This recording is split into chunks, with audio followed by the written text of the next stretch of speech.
हर हर महादेव, जय माता दी, राधे राधे। आइए कथा को आगे बढ़ाते हैं। तो आज हम बात करेंगे देवी भागवत महापुराण के पूर्वार्ध के 8वें अध्याय के बारे में। तो आइए इसे शुरू करते हैं। 8वें अध्याय को शुरू करते हुए सारे ऋषिगणों ने, महर्षियों ने सूत जी से प्रश्न किया कि हे प्रभु, आप हमें बताइए कि भगवान विष्णु तो स्वयं भगवान है, उनको कैसे किसी ने या किस शक्ति ने जो है अपनी माया से योग निद्रा में सुला दिया, कैसे वो उसके वशीभूत हो गए, क्योंकि वो तो स्वयं भगवान है। इस शक्ति की महिमा तो स्वयं नारद आदि और अन्य ऋषि नहीं समझ पाए, तो हम कैसे जानेंगे। तो हम ये जो है आपसे जानना चाहते हैं, आप हमें बताइए। तो सूत जी कहने लगे कि वेदों में 3 देवता जो है, 3 भगवान कहे गए हैं, ब्रह्मा विष्णु महेश।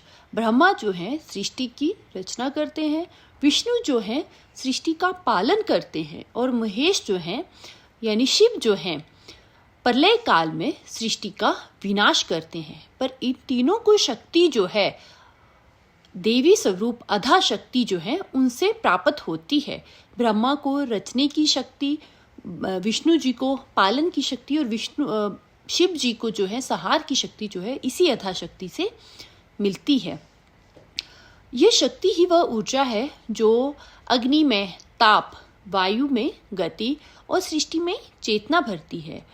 और हम कह सकते हैं कि हम सब भी इसी अधा शक्ति का एक छोटा सा अंश हैं। तो ये शक्ति जो है परब्रह्म है। यह शक्ति जब किसी पे प्रसन्न होती है तो वह सब कार्यों में समर्थ होता है, और जिस पर इसकी कृपा नहीं होती है वह निष्क्रिय और निर्बल होता है। सूत जी कहते हैं, हे मुनियों, जो प्रमाण, तर्कों और सिद्धांतों में उलझे रहते हैं वह ये सत्य समझ ले कि सृष्टि का पालन, संहार तीनों का मूल कारण केवल यह अधा शक्ति ही है। ब्रह्मा, विष्णु, अग्नि, इंद्र, वायु कोई भी स्वतंत्र नहीं है। सबकी गति जो है सामर्थ्य और चेतना इसी दिव्य शक्ति से आती है। यह अधा शक्ति 2 रूपों में पूजी जाती है, निर्गुण और सरगुण।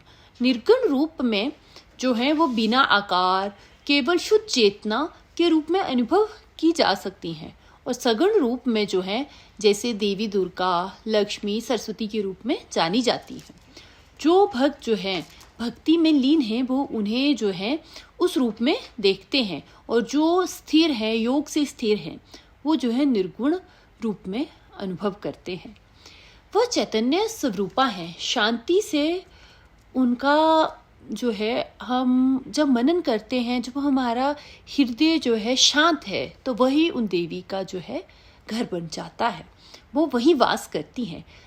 तो वह धर्मधरा है, वह इस युग को धर्म से संभालने वाली हैं। वह परम ब्रह्म स्वरूपा है।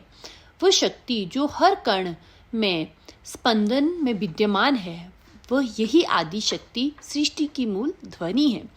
वह आदि नाद, वही प्रथम कंपन है जिससे इस सृष्टि की रचना हुई है। देवी जो है वो ना आरंभ में है ना अंत में है। वह काल, देश और दिशा से परे हैं। सभी वेद, शास्त्र, ऋषि यही गवाही देते हैं कि वह शक्ति सबका आधार है। वह महान, असीम और सभी उपासना भक्ति का अंतिम लक्ष्य जो है वो यही देवी अदा शक्ति हैं। वह अदा शक्ति जो है जगत जननी चैतन्य स्वरूपा भगवती महामाई है। तो इसी तरह जो है, इस तरह से वो देवी का बखान करते हुए इस अध्याय का भी अंत होता है। तो यह अध्याय हमें शिक्षा देता है कि इस पूरी सृष्टि का जो आधार है वो अधा शक्ति है।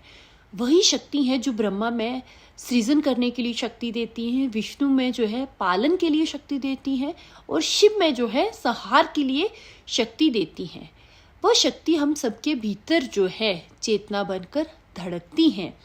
अपने भीतर की उस शक्ति को, उन मांग को जो पहचान लेता है, वही सच्चा दिव्य भक्त जो है देवी का कहलाता है। हर हर महादेव, जय माता दी, राधे राधे।